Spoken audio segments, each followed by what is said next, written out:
Hola, ¿qué tal? ¿Cómo están? En este tema de fisiología general hablaremos de homeostasia y medio interno.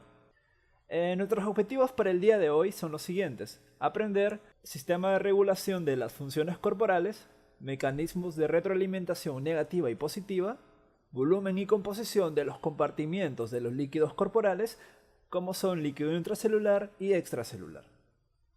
A continuación, una introducción acerca de Claude Bernard. Introdujo el concepto de homeostasis por primera vez en el siglo XIX.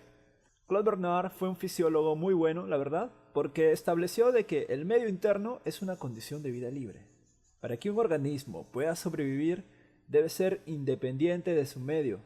Esta independencia está proporcionada por la homeostasis. ¿Pero qué es homeostasis?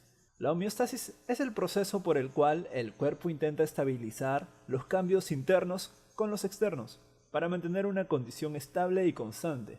Un ejemplo claro es cuando una persona corre y empieza a transpirar. La temperatura aumenta. Entonces el organismo tiene que disminuir esa temperatura. ¿Cómo lo hace? Mediante la vasodilatación y empieza a sudar. La homeostasis se logra gracias al funcionamiento coordinado de los tejidos. Los tejidos tenemos, por ejemplo, sistema renal, digestivo, respiratorio, circulatorio, tegumentario. En los mamíferos, el hombre, esta coordinación lo realiza el sistema nervioso y el sistema endocrino. ¿Pero por qué el sistema nervioso y el sistema endocrino?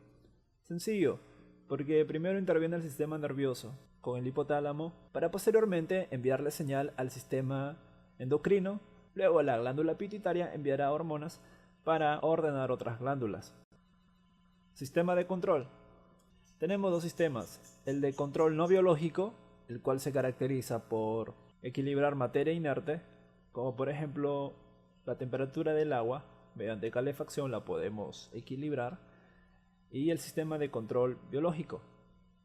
En el sistema de control biológico encontramos la retroalimentación positiva y negativa.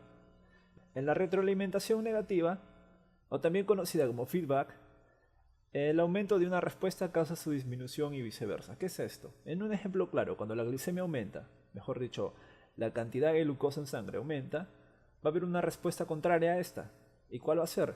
Que las células pancreáticas van a secretar la hormona de la insulina para bajarle el nivel de la glicemia, de tal manera poder equilibrar al organismo. Una glucosa con 190 puede ocasionar sed, visión borrosa. Entonces, para ello el cuerpo necesita equilibrarse.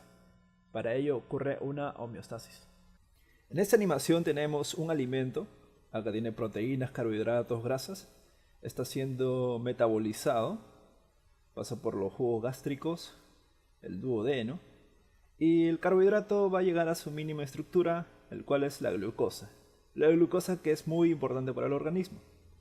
¿Cómo vamos a observar la retroalimentación negativa? Simple. Acá vemos que la glicemia empieza a aumentar. La cantidad de glucosa aumenta en los vasos sanguíneos. Entonces, como ha aumentado, esto necesita ser equilibrado, necesita regularizarse. Entonces interviene el páncreas. El páncreas secreta la hormona de la insulina. Esta va a actuar en los vasos sanguíneos, facilitando el metabolismo de esta glucosa. ¿Cómo? La glucosa entrará a la célula mediante la insulina. La insulina llega a sus receptores y va a permitir que la glucosa entre. Y es ahí donde se produce un proceso anabólico. La glucosa entra al hígado, a los músculos y a distintas partes del cuerpo. Y es así como la cantidad de glucosa va a disminuir en el organismo. Y esto es una retroalimentación negativa. Siguiendo con la retroalimentación positiva, un estímulo iniciado produce respuesta final de la misma naturaleza. Veamos el ejemplo. Cuando la glicemia baja, las células pancreáticas otra vez se activan, secretan glucagón, esta va al hígado y produce la glucogenólisis y la gluconeogénesis. Y como podemos observar, la respuesta de las células pancreáticas de generar glucagón, de ir al hígado, luego generar glucogenólisis y luego gluconeogénesis, es prácticamente la respuesta de la misma naturaleza. La respuesta inicial fue secretar glucagón, esta va a generar que la glicemia aumente, de tal manera que la respuesta va a seguir siendo la misma. Pero ojo, la retroalimentación positiva no es muy buena, que digamos, porque si esta sigue aumentando, puede generar exceso de glucogenólisis, exceso de gluconeogénesis, hiperglicemia y luego diabetes. Bueno, ahora veamos una retroalimentación positiva. Podemos observar que en este vaso sanguíneo hay una contracción debido a que la glucosa va a aumentar. Como aumenta la glucosa, los glóbulos rojos ya empiezan a ir de una manera más lenta. Entonces la oxigenación hacia el cuerpo es poca, de tal manera que las células nerviosas no pueden cumplir su función de transmisión correctamente, provocando serios problemas al organismo. Esta es una retroalimentación positiva cuando no es frenada por la negativa. Entonces el organismo se daña. En conclusión, la retroalimentación negativa es la más utilizada por el organismo, ya que nos ayuda a equilibrar nuestro sistema.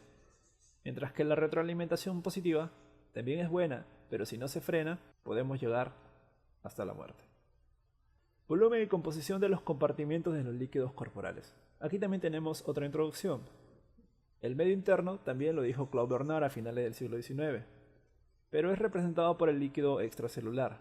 Es el medio hidrosalino de un organismo con sus propiedades físico-químicas correspondientes que riega a toda y cada una de sus células. En otras palabras, es el líquido que rodea a las células. Dentro de nuestro cuerpo tenemos agua. Vamos a explicarlo de otra manera. Compartimiento del líquido del cuerpo. Como todos sabemos, el 60% de la masa corporal es agua. De esta masa hay dos grandes grupos, líquido extracelular, que es fuera de las células, y el líquido intracelular, que es el líquido dentro de las células. 20% para el líquido extracelular y 40% para el intracelular. En el líquido extracelular tenemos dos grandes grupos también, el líquido intersticial o también conocido como líquido intracelular, es el líquido que está entre las células y los tejidos, y el plasma. El medio interno sería el líquido extracelular, es así como lo definió Claude Bernard. Veamos a continuación un poco del líquido extracelular e intracelular. Como podemos observar aquí, este mar extenso azul que está en las células nerviosas, ese es el líquido extracelular, líquido que está fuera de las células, ahí donde están los iones, donde se encuentra el sodio, potasio. Por ejemplo, acá vemos un espacio presináptico, es ahí donde va a haber un traspaso de membrana, donde es hacia el interior de la célula, ¿no? Este es el líquido extracelular y a continuación podemos observar un líquido intracelular. Como se puede observar, todo funcionamiento de la célula requiere de un líquido para poder movilizarse, por así decirlo. Acá vemos un microtúbulo y sobre todo las funciones que realiza la célula dentro del organismo. Esta es una imagen captada de un poco de interacción de la célula. Entonces ya podemos observar la diferencia entre el líquido extracelular e intracelular. Composición del líquido extracelular e intracelular. En los líquidos hay iones, en los cuales he subrayado a los principales, como es el sodio y el potasio. Fuera de la célula hay 142.000 equivalentes de sodio, y dentro solo 14.000 equivalentes. Así como el potasio, fuera de la célula hay 4 y dentro 140. Se puede ver ahí una gran diferencia. Acá en esta imagen podemos ver más sodio afuera que dentro, asimismo más potasio dentro que afuera. El líquido extracelular, la composición está regulada por varios mecanismos, pero especialmente por los riñones, en especial el nefrón. Líquido intracelular está separado del líquido extracelular por una membrana celular selectiva, que es muy permeable al agua, pero no a la mayor parte de los electrolitos del cuerpo. Conclusión.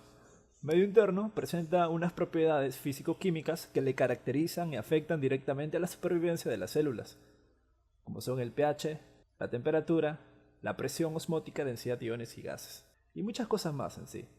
Y la homeostasis es conjunto de mecanismos fisiológicos que coordinan las funciones orgánicas para mantener las propiedades físico-químicas del medio interno en un rango de estabilidad aceptables para las funciones y supervivencia de las células, tejidos, órganos y en definitiva el propio organismo. Como pueden ver, ambos trabajan juntos. Y bueno amigos, eso ha sido todo, espero que les haya servido. No se olviden de leer su Guyton, su Gannon. El Constanzo también muy bueno. Y repasen, que esta es una carrera fuerte. Compartan la información, que esto es hecho para compartir. Estoy subiendo todos los videos de fisiología, toda la carrera de medicina la voy a subir. Gracias, nos vemos.